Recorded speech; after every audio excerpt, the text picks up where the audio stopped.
The moment Emma Covington pushed open the door to the sheriff's office in Redemption Creek, Texas, the afternoon light fell across her face like a confession, and every man in that room went quiet. It was the autumn of 1882, and the town of Redemption Creek sat at the edge of the Edwards Plateau, a sun-baked place of limestone bluffs and cedar brush where cattle drives still kicked up clouds of red dust along the main thoroughfare. The railroad had come through 6 months prior, and with it had come both prosperity and trouble. New saloons, new gamblers, new men with old grudges and loaded revolvers. Redemption Creek was the kind of town that was always teetering between civilization and chaos, and most days, the only thing holding it steady was the man who sat behind the heavy oak desk near the back wall. Sheriff Frank Townsend was 31 years old, broad through the shoulders, with dark brown hair that always fell a little too long over his collar no matter how recently he'd visited the barber. He had the kind of face that looked older than it was, not from hardship exactly, but from patience, from having learned very early in life to watch and wait before speaking. His eyes were the color of weathered pine, a pale greenish-brown that people often described as calm, until the moment they realized calm and dangerous could occupy the same expression. He had been sheriff of Redemption Creek for 4 years, and in those 4 years he had earned a reputation not for ruthlessness but for fairness, which in 1882 Texas was considerably rarer and considerably more valuable. He was reading over a cattle deed dispute when the door opened, and when he looked up and saw her standing there, he did not reach for his gun the way his deputy Hector immediately did. He simply looked at her, the way he always looked at things he didn't yet understand, steadily, without assuming.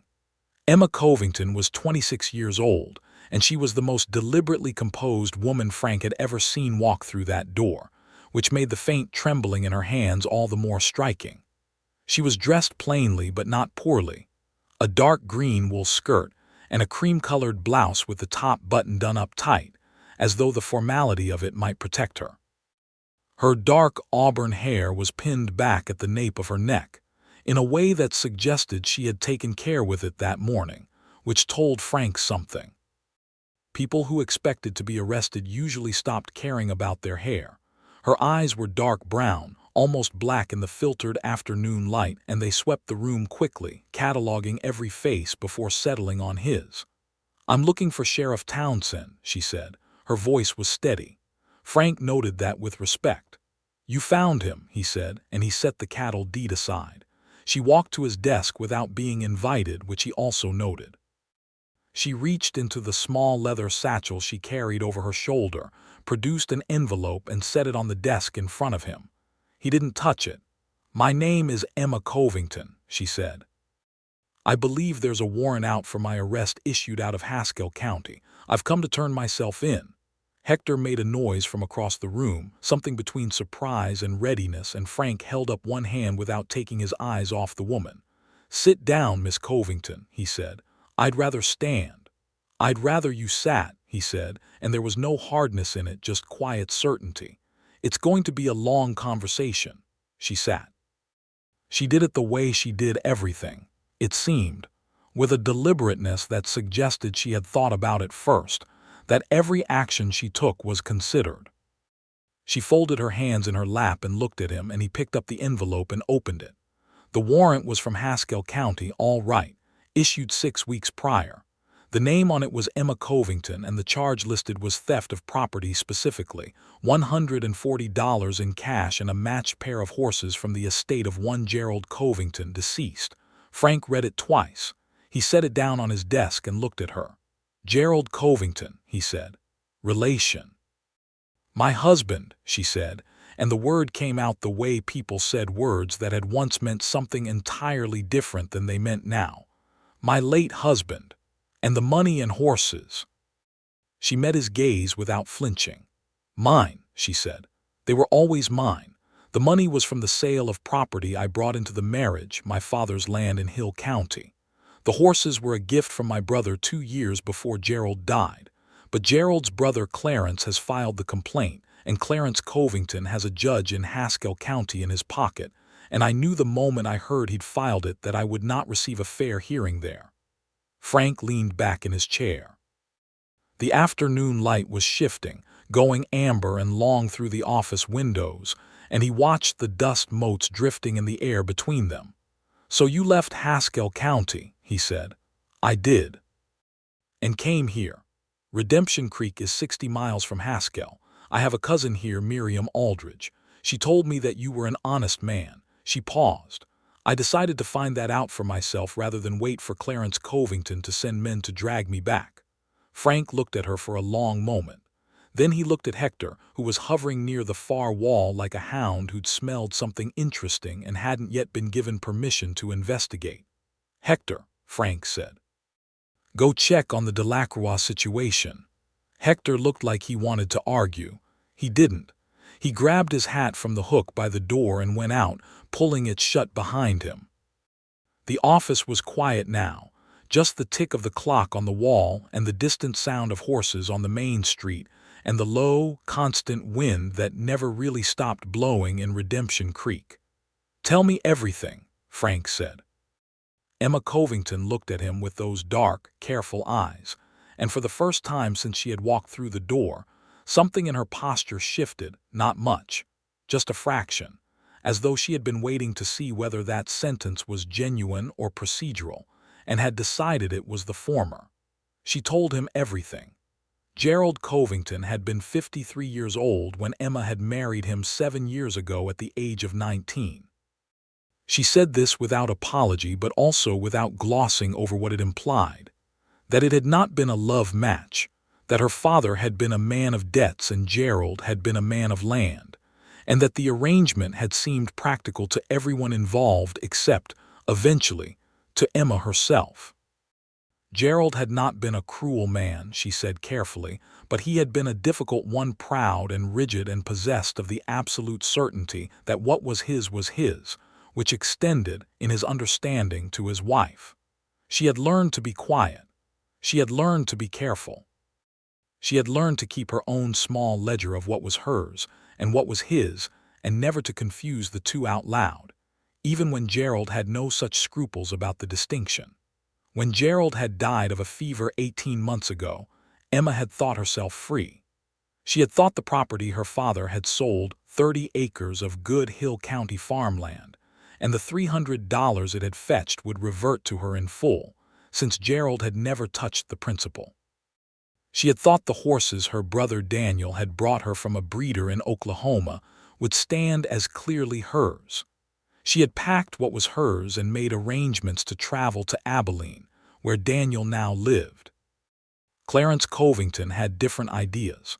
Clarence was Gerald's younger brother, and he had spent 7 years resenting the fact that Gerald had married a woman young enough to potentially produce heirs who would inherit the Covington holdings. When Gerald died without children, Emma said this with a flatness that contained multitudes. Clarence had expected to inherit everything. He had expected Emma to leave quietly, with nothing. When she had not, when she had taken the money and the horses and departed for Redemption Creek with the intention of continuing on to Abilene, Clarence had gone to Judge Harlan Pruitt, who owed Clarence Covington several favors of the kind that are paid in silence and legal documents, and he had filed a complaint of theft.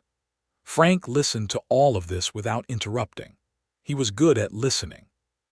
It was perhaps the skill he valued most in himself, this ability to hear not just the words but the shape of the story beneath them, the places where the words were chosen carefully, and the places where they came out rough and unpolished, which were often the places closest to the truth.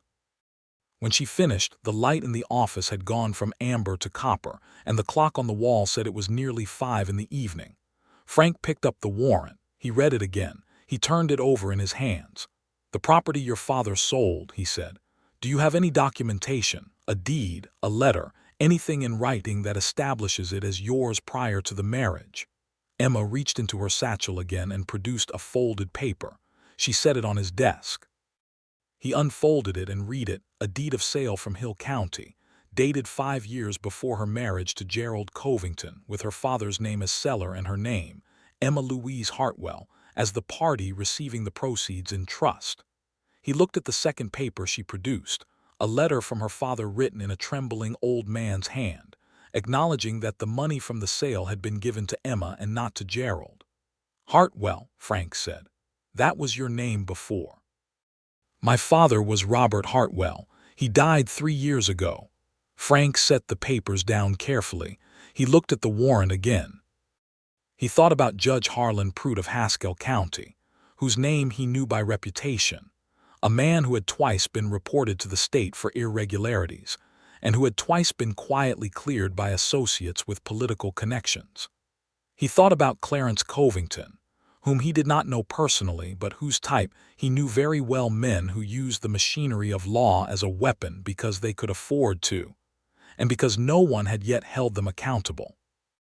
He thought about Emma Covington sitting across from him with her hands folded in her lap and her back straight, and that slight, barely visible trembling that she was working very hard to keep from showing. He picked up the warrant. He looked at it one more time, and then he tore it in half. Emma's breath caught. It was the only sign she gave. Her hands tightened briefly in her lap and her eyes went wide for just a moment, and then she was composed again, but the wideness of those eyes in that single unguarded moment told Frank more about what she'd been carrying than the entire recitation of facts had. "You can't just tear that up," she said, and her voice was admirably level. "It's a legal document. It's a document issued by a judge who was paid to issue it against a woman whose property was stolen from her," Frank said. He set the 2 halves down on his desk. "There's nothing legal about it. Clarence Covington will send men." "Let him." She stared at him. "You don't know Clarence Covington."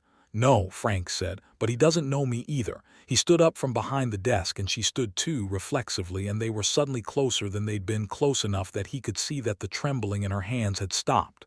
"You said you have a cousin here, Miriam Aldridge." "Yes." "Tom Aldridge's wife." "That's right." Frank nodded. Tom Aldridge ran the grain supply operation at the south end of town and was as solid and reliable a man as existed in Redemption Creek. "You'll stay with them tonight. Tomorrow morning, we're going to write a letter to the county court in Haskell with your documentation and a formal response to the warrant, and we're going to send a separate letter to the state office in Austin regarding Judge Pruitt's conduct in this matter." Emma was still watching him with that careful, assessing look. "You do all that," she said, not quite a question. "It's my job," Frank said. Then, after a beat, "Also, it's the right thing." She looked at him for a long moment, and he had the feeling she was doing the same thing he always did, reading beneath the surface of the words, checking for the places where they were too smooth, too practiced. Whatever she found, it seemed to satisfy her because some of the last tightness went out of her shoulders. "Thank you, Sheriff Townsend," she said. "Frank," he said, and then felt faintly surprised at himself. The corner of her mouth moved, not quite a smile but the suggestion of one brief as a match flame in a crosswind. "Thank you, Frank," she said. He watched her go. When the door closed behind her, he stood in the quiet office for a moment, looking at the 2 halves of the warrant on his desk.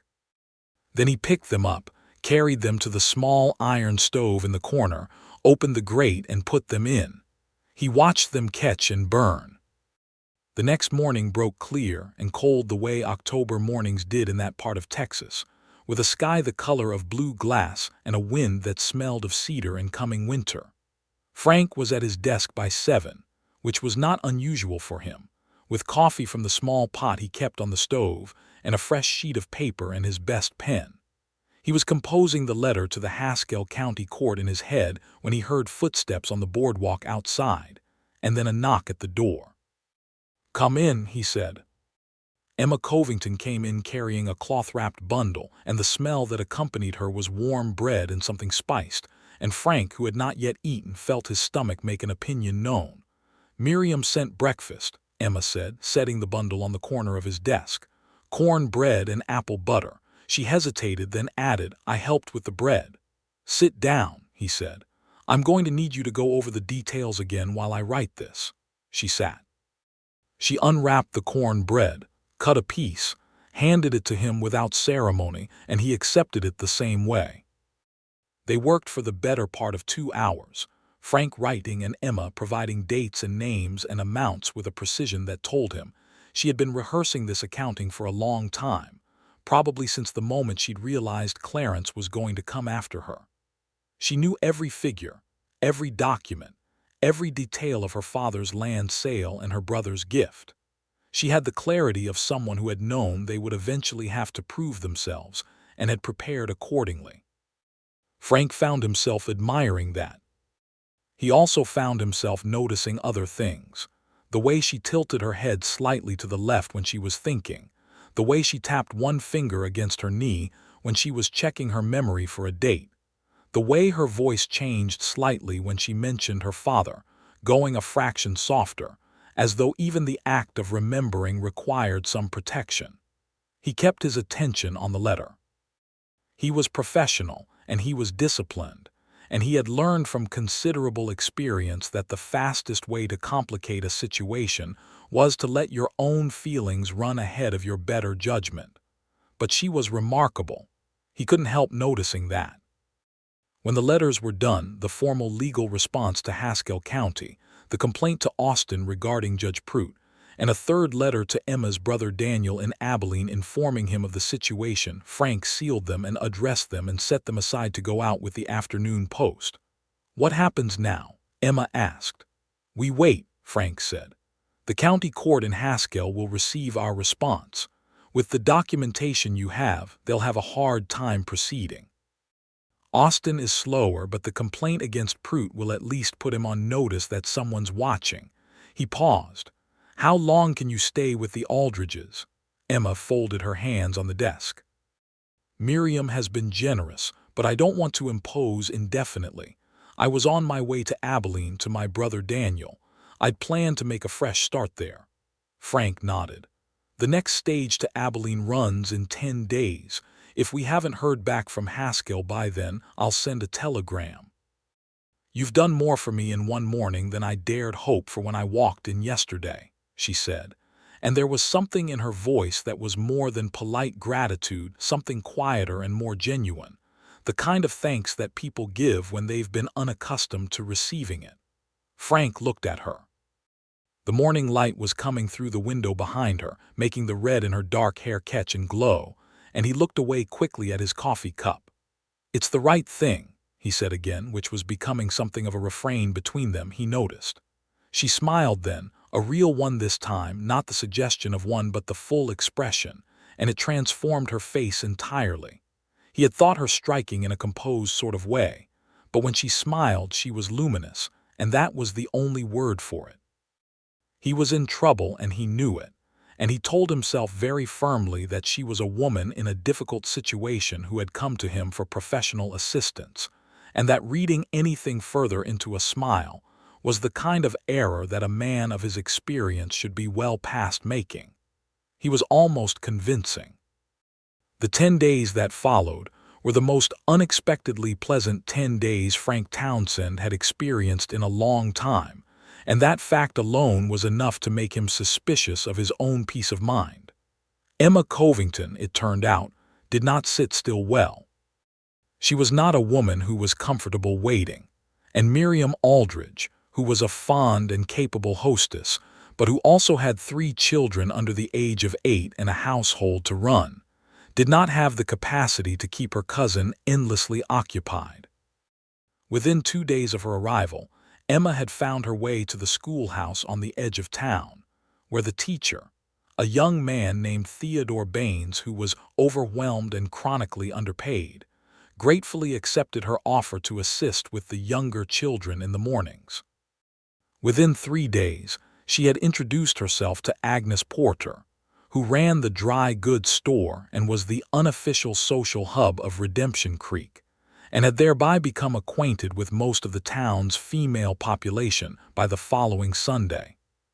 Frank heard about all of this second-hand, and then first-hand, because Emma stopped by the sheriff's office every other morning under the reasonable pretense of checking whether there had been word from Haskell County, and Frank found that he spent a not insignificant amount of time between her visits looking forward to the next one. On the 3rd day, She brought him coffee in addition to the updates. It was better coffee than he made himself, which was not a high bar, but he appreciated the gesture. On the 5th day, there was a small commotion in front of the dry goods store involving 2 cowboys from the Reardon Ranch who had decided to settle a wages dispute with their fists, and Frank went to break it up and found Emma already there, standing on the boardwalk with her arms crossed, and her expression so magnificently unamused that both men had actually paused in their swinging to look at her. Frank separated them and sent them in different directions, and when he turned around, Emma was watching him with that evaluating look. "You didn't even draw your gun," she said. "Didn't need to," he said. "Most of the men I've seen handle disputes like that lead with the gun. That generally makes things worse," he said. She looked at him with something that he was beginning to recognize as a particular kind of appreciation, the kind that comes from encountering someone who meets a standard you'd stopped expecting anyone to meet. They walked back toward the office together without particularly planning to, and when they reached his door she stopped and said, "Will you have supper with us tonight? Miriam is making a roast and she asked me to invite you." Frank said yes before he'd fully processed the invitation, and then spent the rest of the afternoon oscillating between looking forward to it and reminding himself of all the reasons he should be keeping a professional distance. He showed up at the Aldrich house at 6 o'clock with a jar of preserves from the store and felt absurd, and Tom Aldrich opened the door and shook his hand and pulled him inside with the genuine warmth of a man who was glad of good company. And within 10 minutes Frank was sitting at a well-laden table with Tom and Miriam and 3 bright-eyed children who asked him questions at a rate he found genuinely impressive, and Emma was across the table laughing at something the oldest child, a girl named Sarah, had said, and the lamplight was warm and the food was good, and Frank thought that he could not remember the last time he had sat at a table that felt so entirely uncomplicated like home. He and Emma ended up on the Aldrich porch after supper while Tom and Miriam got the children to bed. The night was clear and cold, and the stars over the Edwards Plateau were extraordinary, the way they always were out here, too many to count and too bright to pretend they weren't almost absurdly beautiful. "Do you like it here?" Emma asked. "In Redemption Creek." Frank leaned against the porch post and considered the question honestly. "Most days," he said. "It's a good town, good people mostly. I grew up in a place similar to this out near San Angelo, small, everyone knowing everyone. It suits me. You've been here 4 years, nearly 5 now. I came after the previous sheriff retired. There was an incident. A man named Caldwell had been running a protection scheme against the smaller ranchers, taking money to leave them alone. The town wanted someone who would clean it up without creating a war. I did that." He paused. "Caldwell left. Most of his associates left. A few stayed and became decent enough. That's usually how it goes." Emma was looking up at the stars. "And before this, before Redemption Creek, I was a deputy in 3 different counties over about 5 years. San Angelo first, then over near Fredericksburg, then briefly in Fort Worth, which was not an experience I particularly enjoyed. Fort Worth was rougher than I was comfortable with, and I don't mean in terms of danger. I mean in terms of the way the law was applied there, who it was applied to and who it was applied for." He stopped, feeling like he had said more than he'd intended, and glanced at her. She was looking at him now instead of the stars. "You mean it was applied unequally," she said. "Significantly," he said. "That bothered you." "Still does," he said simply. She was quiet for a moment. Then she said, "Gerald had a hired hand, a Mexican man named Rodrigo who had worked the Covington land for 15 years. Knew more about that property than anyone. When Gerald died, Clarence dismissed him without wages on the grounds that Rodrigo had allegedly broken a piece of equipment that probably cost less than half what Clarence owed him. I tried to intervene. Clarence told me that my opinions were not relevant to the running of the Covington estate." She said this without heat, just a recounting, but her voice had that particular flatness that indicated the story still cost something to tell. "What happened to Rodrigo? I gave him $40 from my own funds and wrote him a reference letter. It wasn't enough, but it was what I had to give. Frank looked at her profile in the darkness, the clean line of her jaw, the steadiness of her gaze fixed on the middle distance. "You're a good person, Emma Covington," he said. She turned to look at him, surprised, as though the directness of it had caught her off guard. Then she said, "You don't know me well enough to say that." "I'm a fair judge of character," he said. "It's part of the job." She laughed softly, and even that small sound did something to the air around it, made it warmer somehow. "Is that right?" "Yes. Ask anyone in Redemption Creek," he said, and she laughed again, more fully this time, and he felt something shift in his chest, careful and quiet, like a door he'd left shut for a long time opening a fraction of an inch in a warm wind. On the 7th day, the telegram came from Haskell County. Frank read it at his desk, read it again, and then walked to the schoolhouse where Emma was helping Theodore Baines drill the younger children on their letters. She saw his face when he appeared in the doorway, and she was on her feet and outside before he'd fully knocked, and the children craned their necks at the windows as they went. He showed her the telegram. She read it standing on the path between the schoolhouse and the road, the October wind pulling at the wisps of hair that had escaped her pins. The Haskell County Court had reviewed the documentation and found the warrant to be improperly issued. The complaint against Emma Covington was dismissed. The court was further investigating the conduct of Judge Harlan Pruitt in the matter. Clarence Covington had been notified that any further claims against Emma Covington's documented personal property would be treated as harassment and met with legal consequence. Emma read it twice. Her lips moved slightly on the second reading. Then she folded the telegram carefully along its creases and held it in both hands, and when she looked up at Frank, her eyes were bright in a way that was unmistakably controlled emotion. "It's over," she said. "That part of it is," he said gently. "Clarence may still be difficult, but he's been warned, and the Pruitt investigation will keep him occupied." She pressed her lips together. She was working to hold whatever feeling was rising in her, to keep it in the composed container she'd built around herself, and he watched her succeed at it and felt a sudden, strong wish that she didn't feel she had to. "Emma," he said quietly, "it's all right to be relieved." She let out a breath. It wasn't a sob. It was nowhere near that. Emma Covington was not a woman who cried easily. He had already come to understand that. But it was the release of something real, 7 days' worth of held tension leaving her body at once. And without thinking, Frank took a step forward and put his hand on her arm. Just his hand on her arm, a grounding gesture. And she looked down at his hand and then up at him, and then she did something that surprised them both. She put her head briefly against his shoulder, just for a moment. 2 seconds, maybe 3.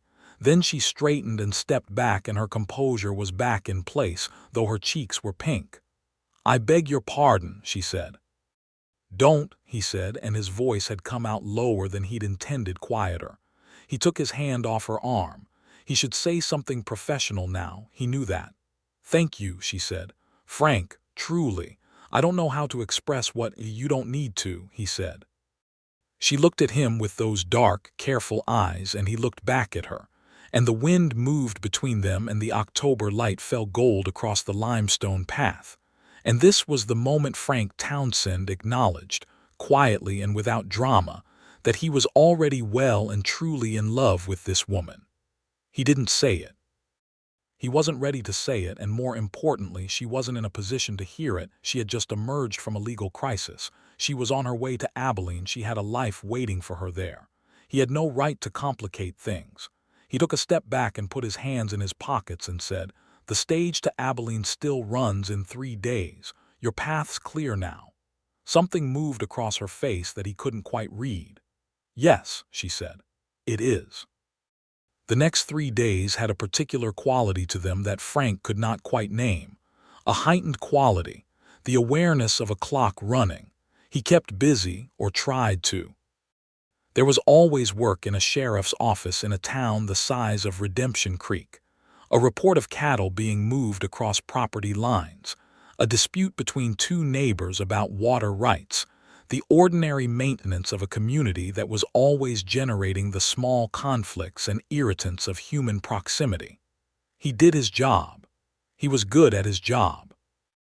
But he found himself at the Aldridge supper table again on the second of those 3 days, because Miriam Aldridge had a gift for extending invitations that were impossible to decline gracefully, and because the honest truth was that he wanted to be there.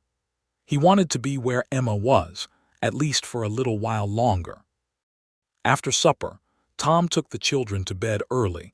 His youngest had a slight fever, and Miriam made tea and then excused herself to check on Tom, and Frank and Emma found themselves alone in the Aldridge sitting room, and the firelight was warm and orange, and the tea was good, and there was an ease between them now that hadn't existed 9 days ago, a comfortable familiarity that had grown up fast and solidly, the way desert plants sometimes did after rain.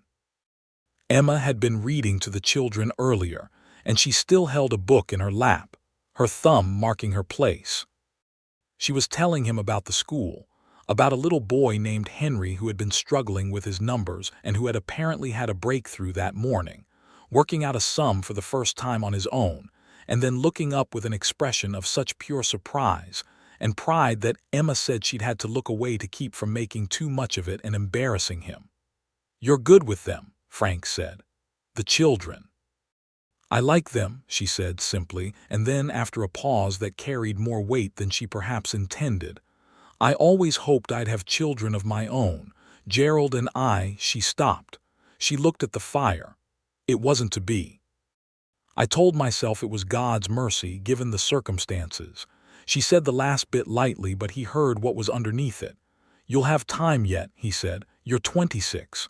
26 is not young in the way that people say it lightly," she said with a ghost of a smile. "But yes, I'd like that, someday." They were quiet for a moment. The fire snapped. "Emma," Frank said, and he'd said her name many times over the past 10 days, but this time it came out differently, with a weight to it that he hadn't planned but couldn't call back. She looked at him. He looked at his hands for a moment. He was not a man who fumbled with words generally.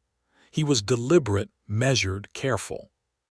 But sitting in Tom Aldridge's firelit sitting room with the clock on the mantel ticking toward a departure that he realized he did not want to happen, he found himself uncharacteristically uncertain about where the line was between professional discretion and cowardice.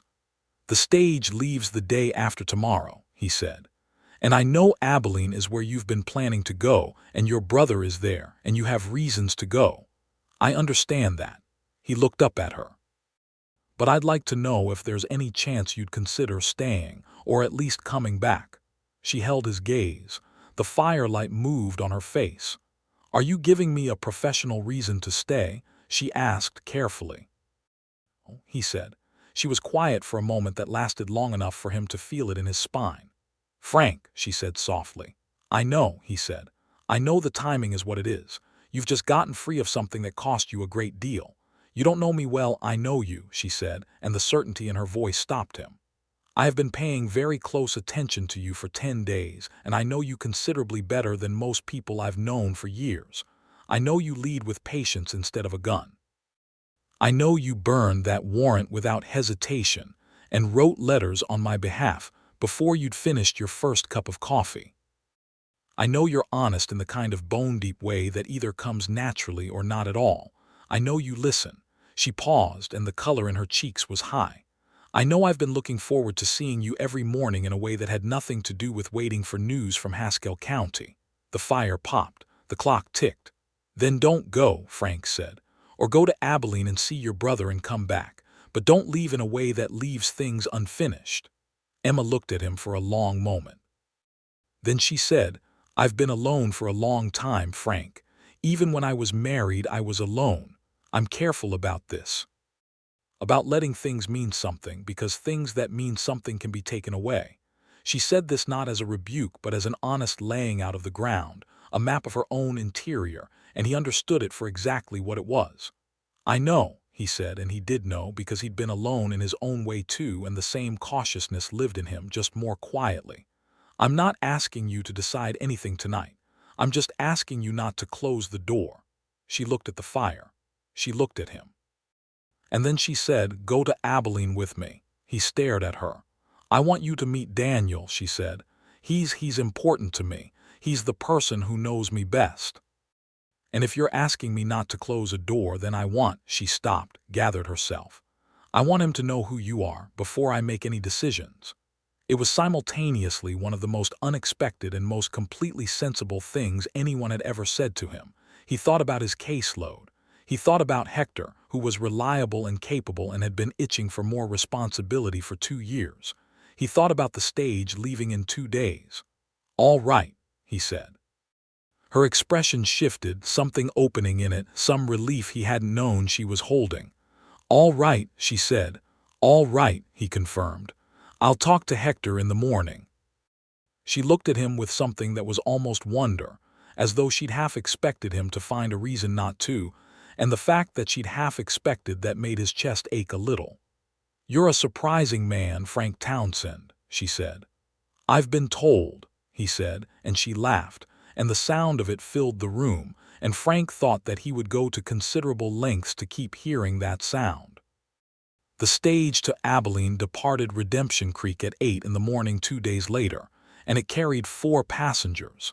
A cattle broker named Morrison, who slept the entire way, an older woman named Mrs.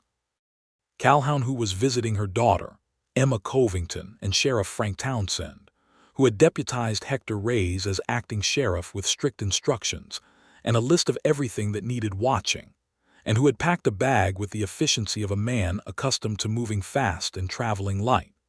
Miriam Aldridge had seen them off at the stage depot, hugging Emma tight and long, and then turning to Frank with an expression of warm and entirely transparent delight. "You take good care of her," Miriam said to Frank. "Miriam," Emma said. "I'm just saying," Miriam said unrepentantly. The journey to Abilene took most of the day, stopping twice to change horses, and once for a brief noon meal at a way station run by a ranching family. The country opened up as they went north, the cedar and limestone giving way to broader grass, the sky getting bigger and wider and more relentlessly blue, and Emma sat beside Frank in the coach and watched the landscape with the alert interest of someone who had spent too long in one place and was remembering what movement felt like. They talked through most of the journey when the rattle of the coach allowed it, and the conversation wound through a dozen different subjects. His time as a deputy in Fredericksburg, which had been formative. Her childhood in Hill County, which had been largely happy until it wasn't. The particular politics of cattle ranching in central Texas, which both of them had views about. The expanding railroad and what it was doing to the old patterns of life out here, which Frank was more ambivalent about than Emma, who seemed to feel that anything that connected distant places more easily was on balance a good thing. He told her about his father, who had been a rancher and a difficult man to love, and whom he had loved anyway, very much. She told him about her mother, who had died when Emma was 14, and whose absence had shaped everything that came after. These were not light subjects, but they didn't feel heavy in the telling, because there was already between them that particular quality of ease that made honest conversation feel possible. When they arrived in Abilene in the late afternoon, Daniel Covington, Emma had kept the name, was waiting at the depot. He was 30 years old, taller than his sister by a head, with the same dark auburn hair and an open, watchful face. He gathered Emma into a hug that spoke of real separation and real relief, and then he held her back by the shoulders and looked at her with the thoroughness of someone conducting an inventory, and apparently satisfied, he turned to Frank. "Sheriff Townsend," he said, and his tone was entirely pleasant and completely evaluating. "Mr. Covington," Frank said. "Emma's letter told me what you did," Daniel said. "Tearing up that warrant, writing to Austin." He paused. "I'm grateful to you." "She had the right of it," Frank said. "Anyone with eyes and the documentation she had would have done the same." Daniel looked at him for a moment longer, and then looked at Emma, and Emma looked back at her brother with an expression that Frank was not in a position to fully interpret, but that seemed to satisfy Daniel, because he relaxed fractionally and said, "Come and have supper with us." My wife Clara has been cooking since noon because she knew you were coming and she considers anyone Emma loves to be family, so there will be a great deal of food. Frank noted the phrasing but said nothing. Daniel Covington's house in Abilene was modest and well kept, with a yard that had been properly fenced and a kitchen that smelled exactly as advertised. Clara Covington was a vigorous and talented cook, who also turned out to be one of the most naturally welcoming people Frank had met in a long time, a round-faced woman of 28 who kissed Emma on both cheeks, pressed Frank's hand warmly, and sat everyone down at her table, with the energy of someone who had long understood that feeding people was one of the primary ways love expressed itself. Over supper, which was indeed expansive, Frank and Daniel had the kind of conversation that men have when they are actually assessing each other, but doing it through the medium of discussing cattle prices and regional politics and the state of the law in West Texas. Frank was used to being evaluated. It happened regularly in his line of work, but Daniel Covington's evaluation had a particular quality to it, the sharpness of a protective older brother, and Frank found that he didn't resent it at all. He understood it. He thought he probably would have done the same. After supper, while Emma and Clara washed up and talked in the kitchen in the particular warm, rapid way of women who were once separated and are now together again, Daniel and Frank took their coffee to the front porch. "My sister has had a difficult few years," Daniel said, without preamble. "I know," Frank said. "Gerald Covington was not a bad man, but he was not a good husband. He didn't treat her as though her thoughts and feelings were of consequence. And the years before that, when father was struggling and everything was uncertain, Emma carries a great deal, more than most people see, because she doesn't put it on display." "I've noticed that," Frank said. "She's very self-contained." Daniel looked at him sideways. "She is," he said, "which means that when she isn't, it means something. When she trusts someone enough to let her guard down, even a fraction, it means something specific." He paused. "She told me in her letter that you listened to her, that you actually listened to her story." "It's a compelling story," Frank said, "and a true one, and she told it well." "Frank," Daniel said. "Can I speak plainly?" "Please," Frank said. "Emma has spent her adult life being told that her needs and her property and her feelings were secondary to someone else's. Gerald's, Clarence's. Frankly, even my father's, because he was a good man, but he made decisions about her life without adequately consulting her. She came to Redemption Creek prepared to fight alone, because that is what she has always done, and instead she found someone who fought alongside her without being asked. I don't know what that means to you, but I know what it means to her because I know my sister." He looked at his coffee cup. "I'm not asking you your intentions. You're not 19, and neither is she. I'm asking you, are you the kind of man who will keep listening to her? Because that is what she needs most, and I think she knows it, and I think she's decided that you might be." Frank was quiet for a moment. The Abilene night was cold and bright around them, the streets quieter here than Redemption Creek, but with the particular sound of a cattle town, distant and restless. "I am going to do my considerable best," Frank said. "I won't make you a promise I don't know if I can keep, but I will tell you that in the 10 days I've known your sister, I have not once stopped wanting to hear what she thinks about things. And that is unusual for me." Daniel looked at him for a long moment. Then he nodded once slowly, in the way that men nod when they've decided something. "Good," he said. They stayed in Abilene for 3 days, which was 2 more days than Frank had strictly planned for, but the time kept finding reasons to extend itself. Clara wanted to show Emma the town. Daniel wanted to discuss the situation with Clarence Covington with Frank, who had useful information about what legal protections they could pursue should Clarence try anything further. A conversation that lasted the better part of one afternoon and ended with Frank drafting a summary letter for Daniel to take to an Abilene attorney. Emma spent a morning at the school near Daniel's house, because she could not seem to be near a school without wanting to be useful in it, and Frank spent that same morning talking horses with Daniel, because Daniel kept a small number of good animals and Frank knew horses well. And in the evenings, after Daniel and Clara's lamp went out and the house went quiet, Frank and Emma sat on the front porch with the cold night air around them and talked the way they had been talking since the first supper at the Aldridges, easily and honestly, and with the increasing awareness of people who are running out of pretexts to pretend they are not fully, helplessly drawn to each other. On the second evening, Emma told him about the night Gerald died. She had never told this to anyone fully. She said, not even Miriam, not even Daniel, because there were parts of it she had not known how to say. Gerald had been delirious with fever for 2 days, and in the delirium he had called her by a name that was not hers, again and again, and she had sat beside him and held his hand, and answered to the wrong name because there was no cruelty in his voice when he said it, only something lost and searching, and she thought that was perhaps the most honest he had ever been with her, the most clearly she had ever seen what the actual shape of his interior life was.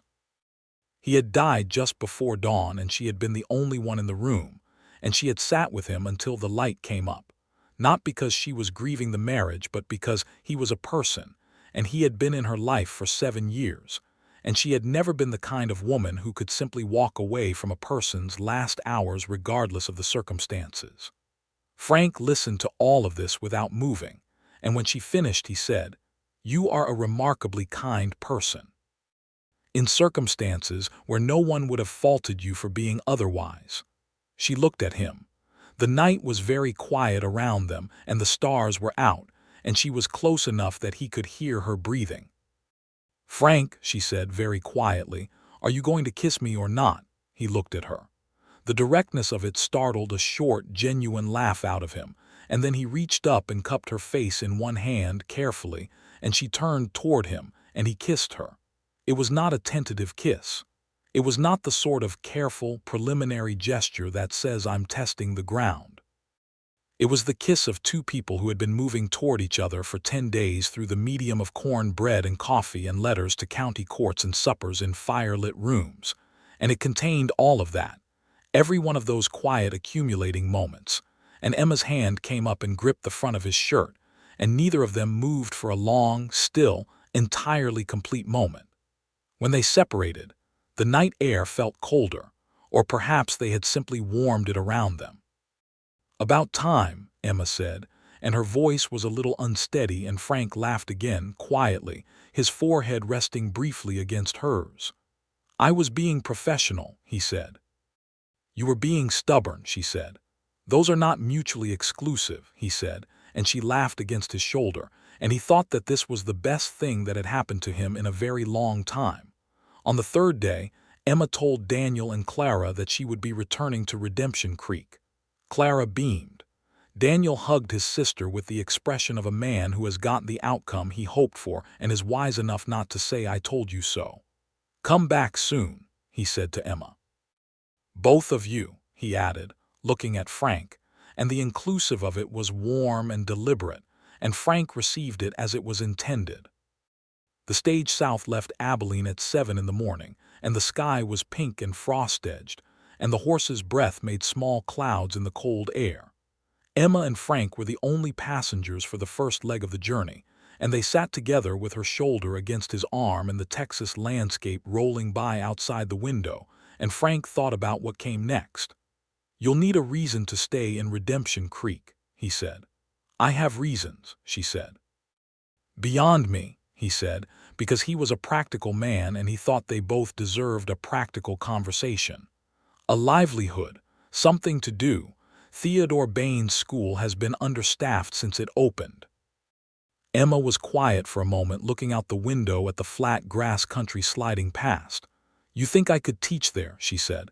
"I think Theodore Baines would weep with gratitude," Frank said, "and I think the children would be fortunate." He paused. "You're good at it. You said yourself the little boy Henry Marsh," she said, and her voice went warm when she said it. "Henry Marsh had his breakthrough," Frank said, "and you were a part of that." She turned to look at him. "Are you really trying to make a practical case for me staying in Redemption Creek, while sitting 3 inches from me on a stagecoach after kissing me on your brother-in-law's porch." "Future brother-in-law," he said, and then stopped, because that had come out rather further ahead of where they were, and she was staring at him with an expression he couldn't quite read. "Frank," she said. Is that a proposal?" she said, and there was something in her voice that he was trying very hard to correctly interpret, because it could be amusement or it could be something more than amusement, and the distinction mattered considerably. "It's a direction," he said carefully. She looked at him for a long moment. Then she said, "You'll have to do considerably better than a direction when the time comes." He felt the tension in his chest release. "I'll keep that in mind," he said. She settled back against his arm and looked out the window, and the sun was coming up properly now over the flat horizon, turning the grass gold, and she said very quietly, "Yes, I would teach there. I would like that very much." When they returned to Redemption Creek, the town had continued largely as it had been.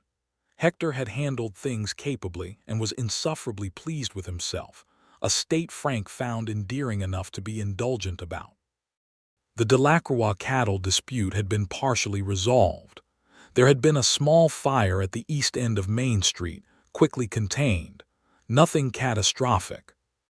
Emma went to the Aldridges, and Miriam looked at the two of them on her doorstep and said absolutely nothing, but her expression said a great deal, and Emma kissed her cousin's cheek and went inside.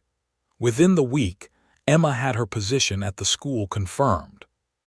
Theodore Baines had, as predicted, received the news with the expression of a man rescued from a very uncomfortable situation, and by the end of her first full week, she had reorganized the reading schedule, introduced a new arithmetic approach for the youngest children, and been adopted as a firm favorite by most of the student body. She found herself rooms at Mrs. Porter's boarding house on the 2nd Street, a clean and comfortable arrangement that Agnes Porter managed with the warm efficiency she brought to everything. Agnes herself had a lot of opinions about everything, which Emma found bracing and entertaining in equal measure. Frank came to call on her properly on the Sunday of her second week back in Redemption Creek, arriving at Mrs. Porter's front door with his hat in his hand, and what Emma later told Miriam was an expression of composed determination that she had found entirely charming. Agnes Porter opened the door, looked at Frank, looked at Emma, who had appeared at the top of the stairs, and said to Frank with great directness, "You treat her right or you'll answer to this whole town, Sheriff." She then stepped aside with complete graciousness and showed him in. Their courtship was conducted in the full visibility of a small town, which meant that essentially everyone in Redemption Creek had opinions about it and expressed them freely. And Frank and Emma, who were both private people by nature, found that they minded less than expected because the opinions were almost universally warm. It was one of the qualities of Redemption Creek that Frank had always valued, that it was the kind of place where people paid attention to each other, and while that could occasionally be intrusive, it was more often simply an expression of belonging, of being known and cared about by a community of people who had chosen the same difficult and beautiful landscape to make their lives in. They walked together on Sunday afternoons, along the creek that ran south of town, through the cedar and limestone in the last of the fall color. They had supper at the Aldridges on Fridays, which became a standing arrangement that Tom Aldridge maintained with the commitment of a man who understood that some things are worth protecting. They attended church together on Sunday mornings, which was also a statement in a small town, and which Agnes Porter and Miriam Aldridge and approximately 40 other people of Redemption Creek noted with varying expressions of satisfaction. In the evenings, when Emma was done at the school and Frank was done at the office, and the autumn light was going long and copper through the main street, they would sometimes simply stand on the boardwalk outside the sheriff's office and talk about nothing in particular, about a student's progress, about a ranching dispute, about something funny that had happened in town, about the book Emma was reading, about the letter Frank had gotten from his mother in San Angelo. And in those conversations, unhurried and unguarded, Frank Townsend understood fully and without reservation that this was what love was supposed to feel like. Not the dramatic event of it, not the crisis or the rescue or the kiss in the cold night air, but this. Two people standing together in the ordinary light of an ordinary day, talking about nothing much, and finding it entirely sufficient. He asked her to marry him on a Tuesday evening in November. Not on a Sunday, not with great ceremony, not in front of an audience. He had thought about ceremony and dismissed it as inconsistent with who they both were. They were walking along the south road at the edge of town, where the cedar brush thinned out and you could see the plateau clearly, the last light going out of the sky in layers of rose and copper and deep blue. And Emma had just told him something funny that Henry Marsh had said that morning, and she was still laughing a little. And he stopped walking and she turned to look at him and he said, "Emma, will you marry me?" She stopped laughing. She looked at him with those dark, careful eyes, and then she said, "Is this considerably better than a direction?" "I hope so," he said. "I have been thinking about it for 4 weeks, and I believe it is the clearest and most considered thing I have ever said to anyone." She looked at him for a long moment that he bore with what he hoped was dignity. "Yes," she said. He reached out and took her hand, and she held on, and the sky above the plateau was going from copper to purple to the first dark blue of evening, and the cedar smelled sharp and cold, and the wind from the west was steady and clean. "I should tell you," she said after a moment, "that I have been in love with you since approximately the 7th day. When the telegram came and you held your hand on my arm and told me it was all right to be relieved." Frank looked at her. "The 7th day," he said. "I'm a precise woman," she said. "You are," he agreed, and he lifted her hand and kissed the back of it, and she looked at him with the full smile, the luminous one that he had been working to earn as regularly as possible since the first time he'd seen it. And he thought that everything before this, everything, had been preparation for standing here on this road in this fading light with this extraordinary person's hand in his. They were married in December, in the small church on the north end of Main Street, on a Saturday morning when the sky was clear and cold, and the cedar on the hillside was dark green against the pale limestone.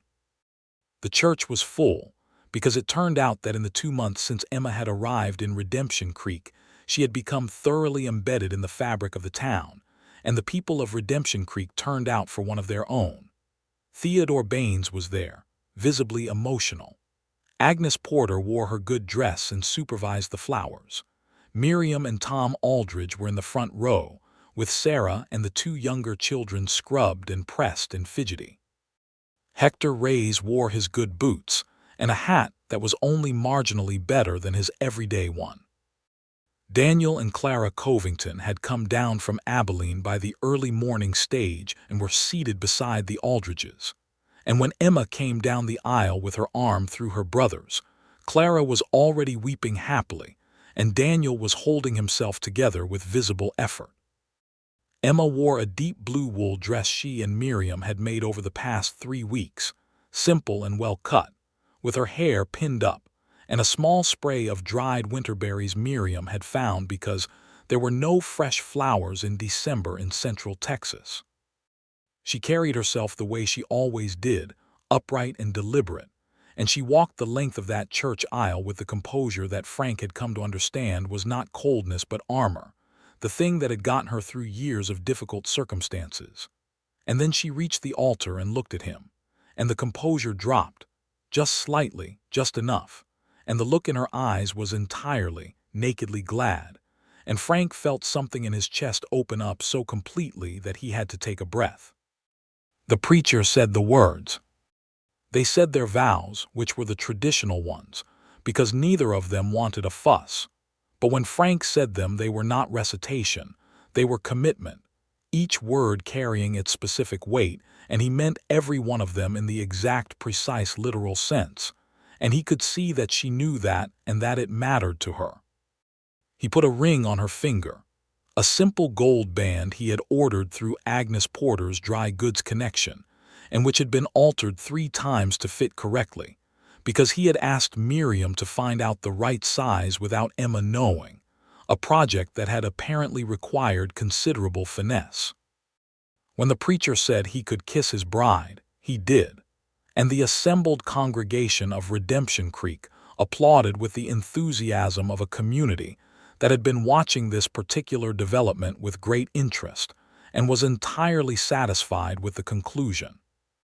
After the church, there was a gathering at the Aldrich house, because Miriam had quietly organized everything, and there was food in quantities that exceeded all reasonable expectation, and Tom Aldrich produced a bottle of good whiskey from somewhere and poured for the men, and Clara helped Miriam in the kitchen, while Daniel and Frank stood by the fireplace and talked about the future with the ease of men who had decided to trust each other. The winter of 1882 settled over Redemption Creek, cold and steady, and Frank and Emma settled into their life together with the particular thoroughness of people who have thought about what they want and found it. They lived in the house that had come with the sheriff's position, a solid limestone and timber structure on the edge of town with 4 rooms and a good kitchen, and a back porch that faced south and caught the afternoon sun. And Emma transformed it within a month from a space that had been merely occupied to a space that was genuinely inhabited, with books on the shelf and curtains on the windows, and a garden plot she was planning for spring, and the smell of good food replacing the smell of old coffee and solitude. Frank had not quite understood how much he had been living in the functional rather than the full sense until he came home to warmth and dinner, and the sound of someone moving through rooms that had been quiet for too long. He told her this one evening clumsily, unsure of how to say it without sounding maudlin, and she looked at him across the supper table with steady dark eyes and said, "I know. Me too, just that. It was enough." She taught. He worked. The school had never been as well organized as it was in Emma's hands, and Theodore Baines, freed from the burden of managing more children than one person could reasonably manage, proved to be a considerably better teacher than he had appeared when stretched too thin, and the school flourished. Henry Marsh learned his multiplication tables. A little girl named Pearl, who had been chronically absent, began attending regularly because Emma had gone to her family's homestead and talked to her mother, and arranged for Pearl to bring her younger sibling with her on mornings when her mother needed help, because she had understood that absence was not indifference but circumstance. Frank heard about this from Theodore before Emma thought to mention it herself, which was, he thought, entirely characteristic. In February, a letter arrived from Haskell County. It was addressed to both of them, which the postal agent noted with interest, being entirely aware of who they both were. It informed them that the investigation into Judge Harlan Pruitt had resulted in his removal from the bench. It further informed them that Clarence Covington had been found liable for filing a fraudulent complaint and had been assessed a financial penalty and a formal censure. It noted that Emma Covington's Mrs. Townsend's documented personal property remained fully and legally hers, and that any future dispute would be treated accordingly. Emma read this letter at the kitchen table in the morning light, and then she set it down carefully on the tabletop, smoothed it with both palms, and looked at it for a long moment. Frank watched her from across the table. "Pruitt is off the bench," she said. "Yes," he said. "Clarence has been held accountable." "Partially," he said honestly. "Partially is more than most people in his position get." She was quiet. Then she said, "I keep waiting to feel like it's fully over, like the last door is closed." "How does it feel?" he asked. She looked up at him. "Like this is the last door closing," she said. "Like this is actually it." She pressed her lips together and then said, "I'm going to write Daniel." "Write Daniel," he agreed. She did, and the letter she wrote her brother was 4 pages long, which Frank knew because she told him, and she read him some of it later that evening by the fire, the parts that weren't private, and they were the parts about the beginning, about walking into the sheriff's office in Redemption Creek, and the warrant being torn up, and the morning after with the corn bread and the letters. And Frank listened to his wife tell the story of how their life together had started, and felt something so complete and so clean that he had no word for it better than grateful. Spring came to the Edwards Plateau with the particular extravagance of Central Texas spring bluebonnets and Indian paintbrush along every road and hillside, the cedar putting out new soft growth, the creek running higher and cleaner, and Emma's garden coming up in the back of the limestone house with a vigor that she received with enormous satisfaction. She had planted tomatoes and beans and a row of herbs, and a patch of things she was less certain about. Seeds she'd gotten from Clara that Clara had gotten from a woman in Abilene who had gotten them from somewhere further east. Frank built her a proper fence for the garden because the deer were a constant menace, and he was not going to be the man whose lack of carpentry skills stood between his wife and her tomatoes. He was not a natural carpenter, but he was methodical, and the fence he built was solid if not elegant, and Emma looked at it with a careful evaluating expression and said, "It's very sturdy." "That's the primary requirement," he said. "It is certainly that," she agreed, and then she kissed him on the cheek and went back to her planting, and he stood there for a moment feeling extraordinarily pleased with himself in the way that only very small domestic accomplishments can generate. In April, Emma told him she was pregnant. She told him at breakfast, with her hands wrapped around her coffee cup and an expression he had never seen on her face before, a kind of tentative hope that was holding itself carefully, as though applying too much weight might damage it. Frank sat very still for a moment, and then he put down his fork and looked at her, and she looked back at him with those dark, careful eyes. "Emma," he said, and his voice came out lower than usual. "About 10 weeks, I think," she said. "The doctor confirmed yesterday." "Yesterday," he said. "You've known since yesterday." "I wanted to be certain before I told you," she said, and he heard in that sentence the history of a woman who had learned that hope was something to be verified before it was shared. He reached across the table and took her hands, coffee cup and all. He held them in both of his. "Are you afraid?" he asked, because he needed to know how she was, not how he was. She considered this honestly, the way she always considered things. "A little," she said. "Not of having a child, of caring so much about something. Of wanting something this much." She paused. "But yes," she said, "mostly yes, in a way that feels like the right kind of terrified." "Good," he said, "because I feel the same way." Her face changed. The careful holding of hope eased, and she let it be what it was, which was joy, straightforward and clean. She looked at him with the full expression, and he looked back at her, and they sat there in the spring morning light in the kitchen of their limestone house, with the bluebonnets visible through the window and the sound of the town waking up outside. And Frank Townsend thought that his heart was full to a degree that would have seemed improbable 18 months ago, and seemed not only plausible but entirely natural now. Daniel and Clara were sent the news within the week. Clara wrote back by return post with 4 pages of advice, most of it practical, and some of it enthusiastic to the point of comedy. Daniel wrote a single paragraph that was restrained and warm in the way of a man trying very hard not to weep on the page. Agnes Porter said, when she heard, "About time," and then organized a small celebratory tea at the dry goods store that Emma attended with the expression of a woman who had not asked for a tea, but who was genuinely moved by the impulse behind it.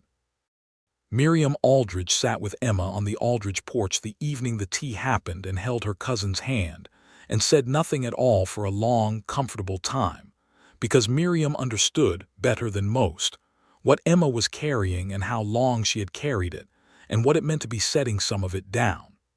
The summer passed in the fullness of a life that was genuinely, actively good. Frank's work continued. There was always work for a sheriff in a cattle town in West Texas, always some dispute to mediate, some trouble to contain, some younger man who needed talking to before he did something irretrievable. But the work felt different now than it had before, or not different exactly, but set in a different context, because he came home to someone, and the home he came back to was warm and inhabited and real. He had occasion in July to arrest a man named Beaumont who had been running a shell game against ranch hands and several less experienced businesses in town, relieving them of money through false accounting. It was not a violent arrest, but it was a tense one, because Beaumont had a friend with him who was inclined to be difficult, and Frank handled it with the same patient, deliberate efficiency that he brought to everything. And when he came home that evening with a bruised knuckle from the friend's ill-considered swing at him, Emma examined the bruise with clinical attention and said, "Is the other man worse?" "Considerably," Frank said. "Good," she said, and put a cool cloth on it, and that was that. Emma continued teaching through most of her pregnancy, because she was stubborn about it, and because Theodore Baines looked panicked every time she mentioned possibly stopping, and because she genuinely could not be idle. She finally, reluctantly, stopped at the beginning of October, when her body made it impossible to deny that continuing would be unreasonable, and she spent the last weeks of her pregnancy in a state of productive domesticity that involved reorganizing every room in the house, completing a quilt that she had started the previous winter, writing extensive letters to Daniel and Clara and Miriam, and reading a great deal. Frank stayed home as much as his work permitted. He was not a hovering man by nature, and Emma would have found hovering intolerable, but he was present in the ways that mattered. The chair pulled closer to the fire, the glass of water already refilled before she asked, the patient listening at the end of every day while she told him what she was thinking, what she was reading, what she remembered, what she hoped. Their son was born on a Thursday morning in November of 1883, 1 year and 1 month after Emma Covington had walked into the Redemption Creek Sheriff's office and turned herself in. The birth was attended by the town doctor, a steady and capable man named Elias Crawford, and by Miriam Aldridge, who held Emma's hand through the hardest part with the implacable warmth of a woman who had done this herself and knew what it cost. Frank waited outside the bedroom door. He was not a man who paced, but he stood very still with his hand on the doorframe and listened to the sounds from inside with every nerve he owned focused to a point. When the cry came, the sharp, indignant, entirely vital cry of a new person announcing himself to the world, Frank leaned his forehead against the doorframe and let out a breath that he seemed to have been holding for approximately 9 months. Miriam opened the door and looked at him with bright eyes and said, "A boy, and Emma is well." He went in. Emma was sitting up against the pillows, her hair loose and damp around her face, holding a small bundle that was making small sounds of the particular importance of new life.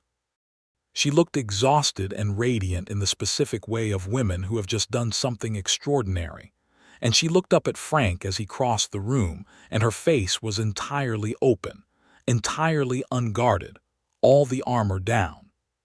He sat on the edge of the bed and she turned the bundle toward him, and he looked at his son small and red and perfect and already frowning at the world with an expression that reminded Frank absurdly a little of Emma when she was thinking hard about something. "Hello," Frank said quietly to his son, who ignored him with the magnificent self-involvement of the newborn. Emma laughed softly. Frank looked up at her. She looked back at him, and between them in that look was everything. The Warrant and the corn bread and the long October days in Abilene and the frost-edged morning of their wedding and a year of good mornings and hard evenings and ordinary conversations and the fence for the garden and the letter from Haskell and this room and this child and this moment. "What do we call him?" Emma asked. They had discussed names. They had a list. But looking at the small face, Frank said, "Robert." Emma's breath caught. She looked at him. "Your father," he said. "Robert." She pressed her lips together and looked down at the baby and then back at Frank, and her eyes were very bright, and she said, "Robert James. James was your father." "Yes," Frank said. "Robert James Townsend," she said softly, testing it. Then, "Yes, that's right, that's him." Frank put his arm around her carefully and she leaned into him, the baby between them. And outside the window the November afternoon was going gold and cold over the limestone plateau, and the town of Redemption Creek went on with its ordinary Tuesday business, entirely unaware, and yet somehow entirely connected to this particular moment in this particular room. Robert James Townsend grew. He grew with the single-minded commitment of a child who has decided that the world is interesting, and he intends to know all of it. He had his father's dark hair and his mother's dark eyes, and he had, by the time he could walk steadily, an expression of determined inquiry that caused every person who knew both his parents to laugh with recognition. Emma returned to the school the following September, when Robert was old enough to be managed by Miriam's eldest, Sarah, who was 11 by then and genuinely delighted by the responsibility, and the school was as glad to have her back as though she'd been gone for years rather than months. Theodore Baines had kept things running capably, but the school had a particular quality when Emma was in it, a quality that the students responded to without being able to articulate it, which was the quality of being genuinely seen by the person teaching you. Henry Marsh, who was now 9 and considerably more confident in arithmetic, had apparently told his mother that Mrs. Townsend was the best teacher in the whole state, which Agnes Porter had relayed to Frank with great satisfaction. Life in Redemption Creek in 1884 had the quality of a place settling into itself.